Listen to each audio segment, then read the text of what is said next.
Assalamualaikum warahmatullahi wabarakatuh. Alhamdulillahirabbil alamin.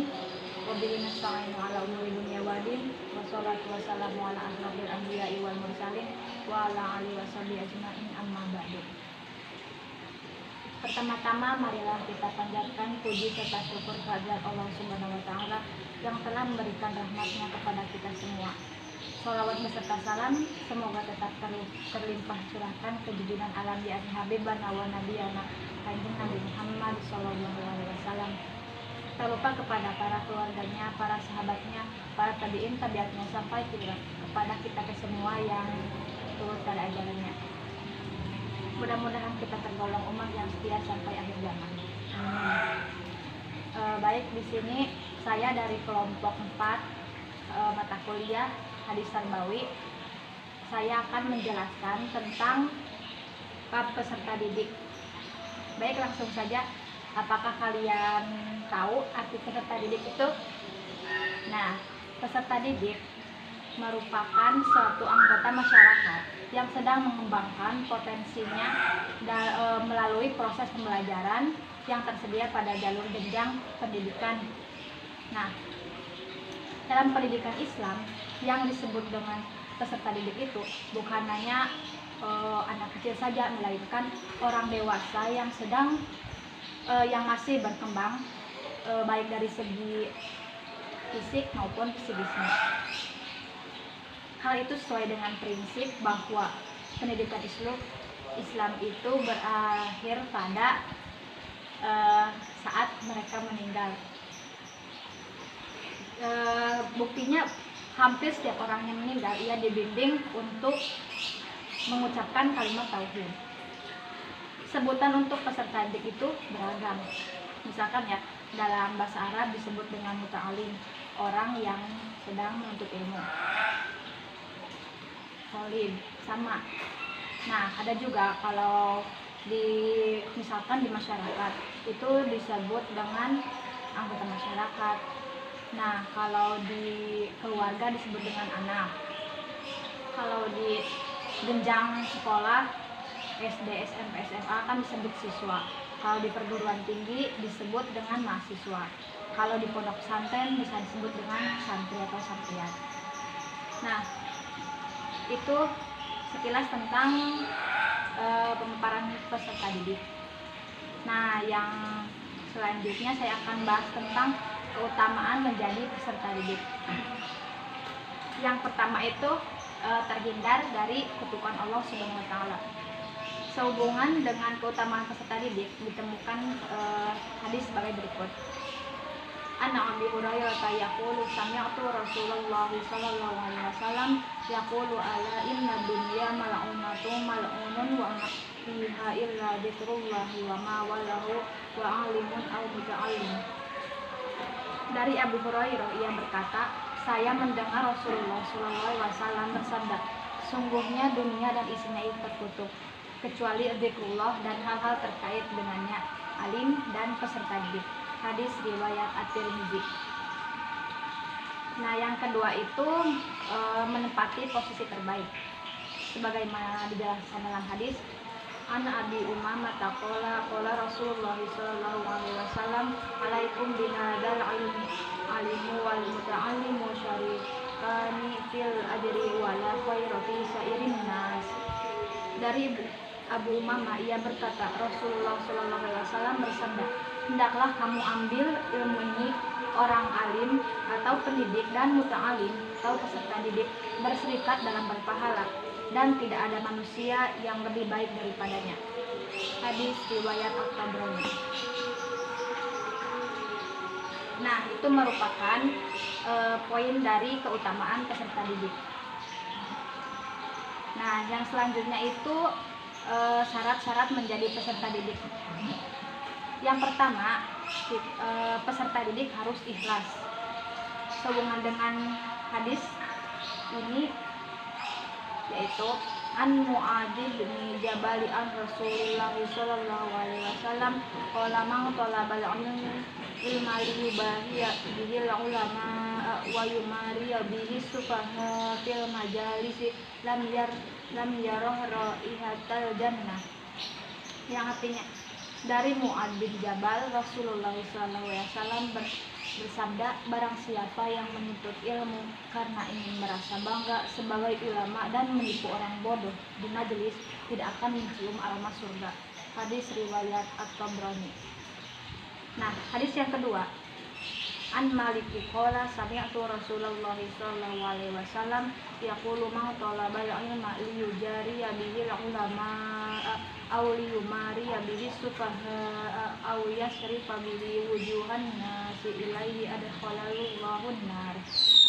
Dari Malik, ia berkata, aku mendengar Rasulullah sallallahu alaihi wasallam bersabda, siapa yang menuntut ilmu karena ingin merasa bangga sebagai ulama atau menipu orang-orang bodoh atau menarik perhatian orang, Allah akan masukkannya ke dalam neraka. Hadis riwayat At-Tirmidzi dan Ibnu Majah. Dari kedua hadis di atas dapat dipahami bahwa peserta didik itu tidak boleh karena ia menuntut ilmunya hanya ingin mendapatkan julukan ulama, atau ia ingin menipu orang-orang bodoh atau mendapatkan popularitas gitu, ingin disebut dengan orang yang ternama oleh orang lain. Nah, itu tidak boleh, itu bukan syarat-syarat menjadi peserta didik, melainkan kita harus memiliki harus niat ikhlas karena Allah Subhanahu wa taala. Yang kedua itu menghormati guru dan menyayangi teman. Peserta didik itu harus menghormati gurunya, atau istilahnya ta'zim, serta menyayangi teman-temannya. Hal ini sejalan dengan hadis berikut.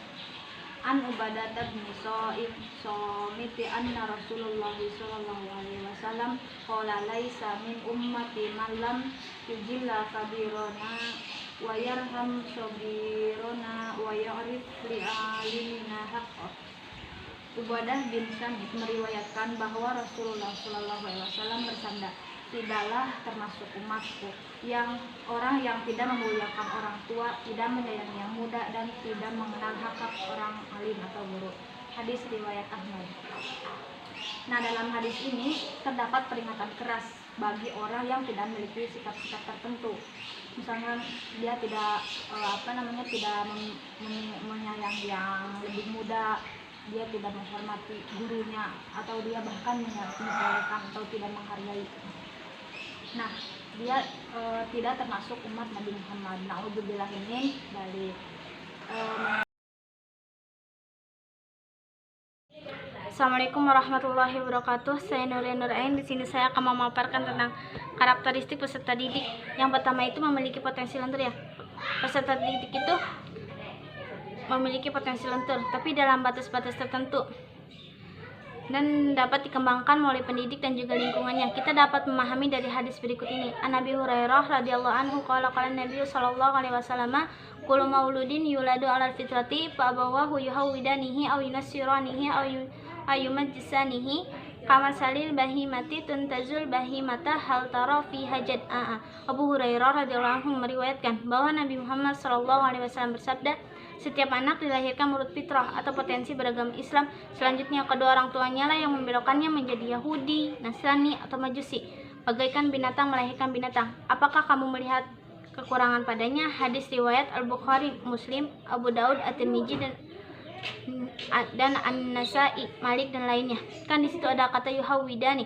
Dalam hadis tersebut itu kedua orang tuanya itu mengajar dan menggiring si anak itu menjadi orang Yahudi. Dan juga ada kata yunasyirani, berarti kedua orang tuanya itu mengajar dan menggiring anaknya itu masuk ke dalam Nasrani. Kan kita dapat melihat ya bahwa potensi anak itu bersifat lentur dan berkembang. Terus perkembangan itu dapat dipengaruhi oleh lingkungan di sekelilingnya. Jadi orang tua itu berperan penting dalam pendidikan anaknya agar perkembangan itu sesuai dengan tuntunan Islam. Selanjutnya memiliki kemuliaan atau martabat. Kita dapat memahami dari hadis berikut ini. An Anasin qala sami'tu Rasulullah sallallahu alaihi wasallam yaqulu akrimu auladakum wa ahsinu adabahum.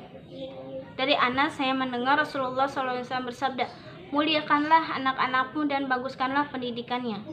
Hadis riwayat Qadha'i. Kan dalam hadis tersebut itu Rasulullah SAW memerintahkan ya agar orang tua itu memuliakan anaknya dan membaguskan pendidikannya. Kan sewaktu kecil juga orang tua itu sangat berjasa bagi anaknya. Jadi perihal pendidikan itu bagaikan gini nih. Berarti pendidik itu harus menghargai peserta didiknya, harus menghormati gitu, intinya harus saling menghargai satu sama lain. Selanjutnya memiliki kesamaan derajat. Jabir bin Abdullah meriwayatkan bahwa Rasulullah SAW berkhutbah di depan kami pada pertengahan hari Tasyrik. Beliau bersabda, "Wahai manusia, ketahuilah sesungguhnya Tuhanmu Esa, nenek moyangmu satu. Ketahuilah bahwa tidak ada kelebihan bagi orang Arab dari orang non-Arab, tidak pula ada kelebihan orang non-Arab dari orang Arab. Tidak ada kelebihan orang yang berkulit merah dari yang berkulit hitam, dan tidak pula sebaliknya, kecuali karena takwanya. Bukanlah telah saya sampaikan." Hadis riwayat Ahmad dan Al-Baihaqi. Hadis ini dengan tegas yang mengungkapkan kesamaan derajat manusia atau peserta didik. Manusia itu diciptakan oleh Tuhan, oleh Allah gitu ya. Terus Tuhan yang sama dan berasal dari nenek moyang sama juga. Perbedaan etnis dan warna kulit itu tidak membuat derajat manusia itu berbeda. Yang membedakannya itu ketakwaannya kepada Allah. Jadi pendidik itu tidak boleh memperlakukan peserta didiknya itu secara diskriminatif, baik dalam memberikan perhatian, mengajar, membimbing, maupun memberikan nilai. Ya, selanjutnya terdiri atas jasmani dan rohani ya. An Abdillahi hadasana Rasulullah sallallahu alaihi wasallam, inna ahadakum yuzma'u fi batni ummihi arba'ina yauman summa yakunu alaqatan misla dalika summa yakunu madghatan misla dalika summa yab'asullahu ilahi malakan bi arba'i kalimatin fayuktabu amaluhu wa azaluhu wa rizquhu wa sakiyun aw sa'idun summa yunfahu fihi ruhu. Dari Abdullah, Rasulullah SAW bersabda, "Sesungguhnya salah seorang di antara kamu dikumpulkan pada perut ibunya selama 40 hari, kemudian ia menjadi segumpal darah sama seperti itu, kemudian ia menjadi segumpal daging sama seperti itu, kemudian Allah mengutus malaikat kepadanya dengan membawa 4 kalimat, ditulis amalnya, ajalnya, rezekinya, dan apakah ia sengsara atau bahagia, kemudian dihembuskan oleh kepadanya." Hadis riwayat Al-Bukhari. Hadis yang terkandung di atas itu berarti manusia itu memiliki 2 unsur ya, yaitu jasmani dan rohani.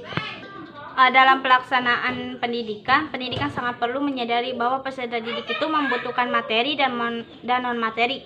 Materinya itu seperti memberi makan, minum, pakaian, dan tempat tinggal, sementara non-materinya itu seperti santapan rohani, pendidikan agama, berzikir, sholat, dan berdoa kepada Allah. Selanjutnya memiliki perbedaan warna kulit ya.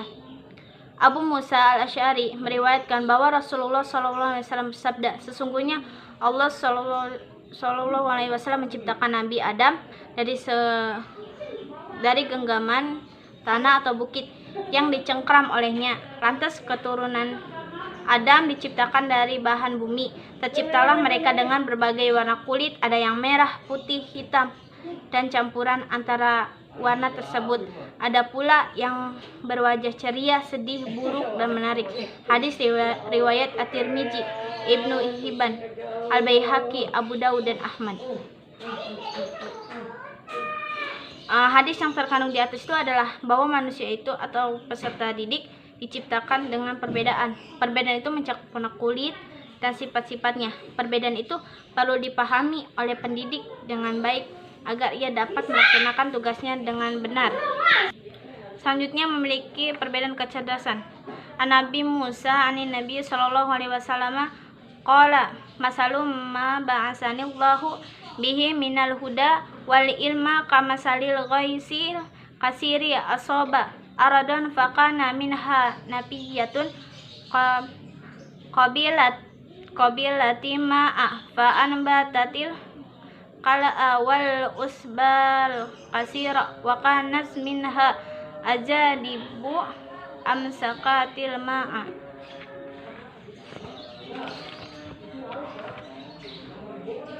Berdasarkan hadis di atas itu, Muhammad Usman Az-Zati mengkelompokkan tingkat emosi kemarahan manusia pada tingkat